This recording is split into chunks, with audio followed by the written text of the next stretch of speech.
last video we have learned till liquids. Now we will do gases.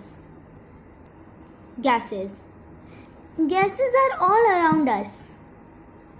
So gases are all around us.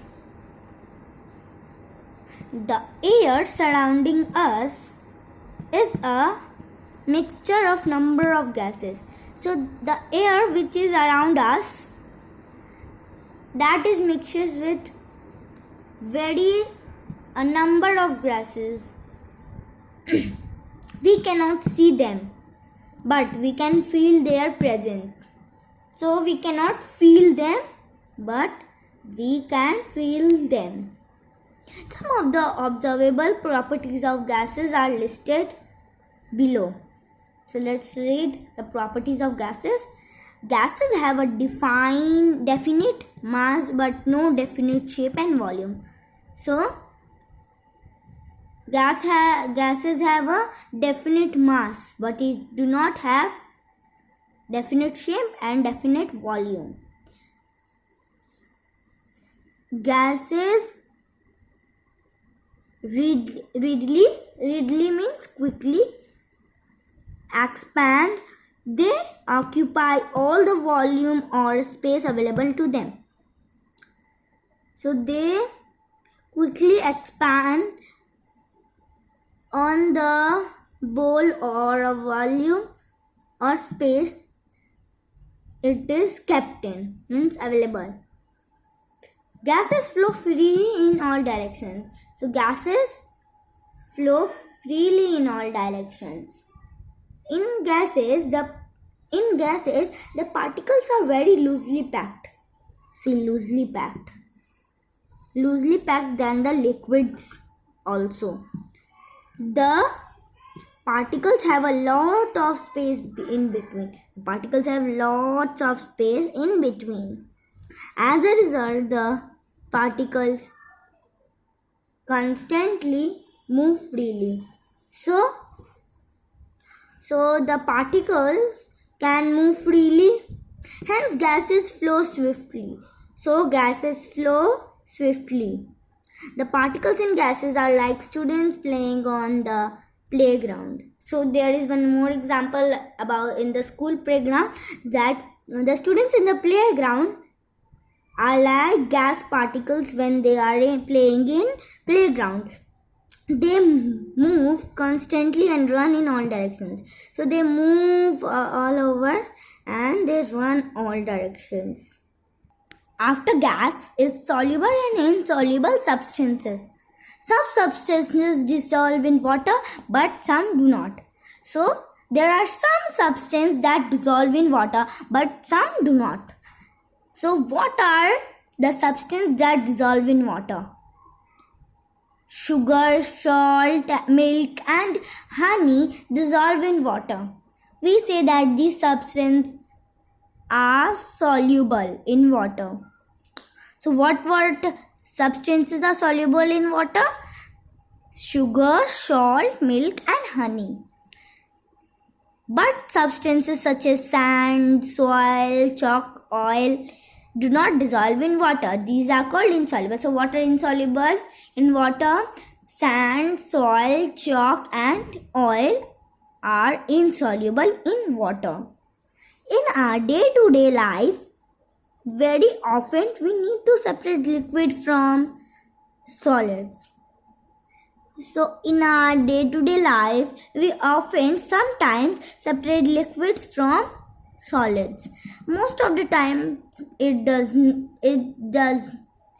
is done to remove impurities from liquid or to obtain value sustains from a solid liquid mixture.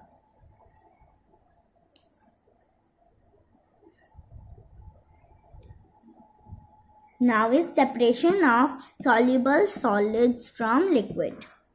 Soluble substances such as salt and sugar can be separated from water by the process of evaporation. Let's just see how. Soluble substance can be separated soluble substance such as salt or sugar can be separated by the water by the process of evaporation. Now let's see how. It's an activity. It will show how to separate water from soluble substance like salt and sugar. So let's read. Things required. What are things required in this? 4 to 5 tablespoons of salt, a pan, a cup of water. Method: mix the salt with water in a cup and stir. Put the solution in the pan and heat. After some time, you will see that the water evaporates and the salt is left behind in the pan. So this is an activity. Separation of insoluble solids from liquids. The following methods can be used to separate insoluble solids from liquid. So following: sedimentation, second one is decantation, and third one is filtration. First one is sedimentation. First, let us read the sedimentation.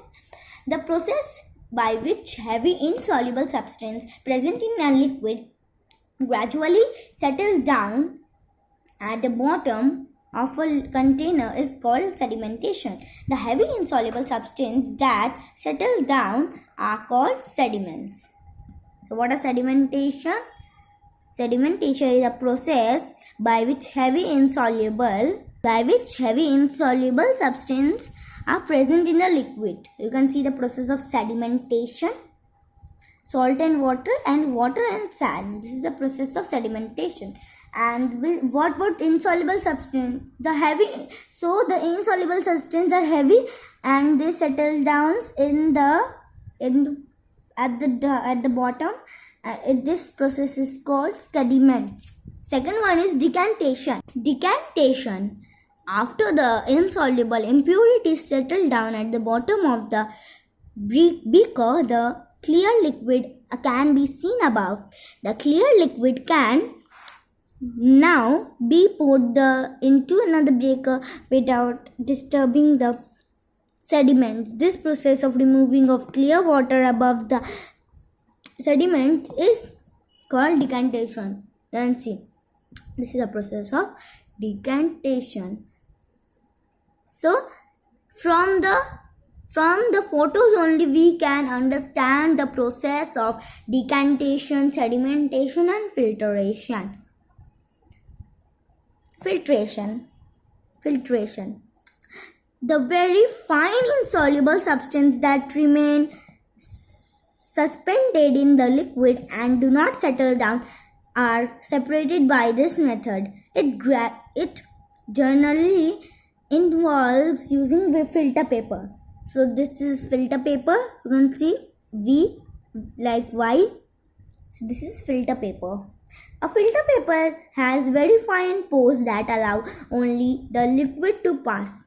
You can see there are insoluble mixture of water and sand. Now we are refining it in the filter paper. So if we are refining, we can see that the insoluble substances are not coming in the funnel. No, not in this beaker. Only the water is coming in this beaker. Passed through. The insoluble substances are left behind on the filter paper. You can see insoluble substance, the filter paper. The separation of fine insoluble particles from a liquid using filter paper is known as filtration. So in the last, now the water hasn't filled up. Now in this you can see the sand is over here, insoluble sand, and the clear water came down, clear water. So like, share and subscribe my channel. Bye.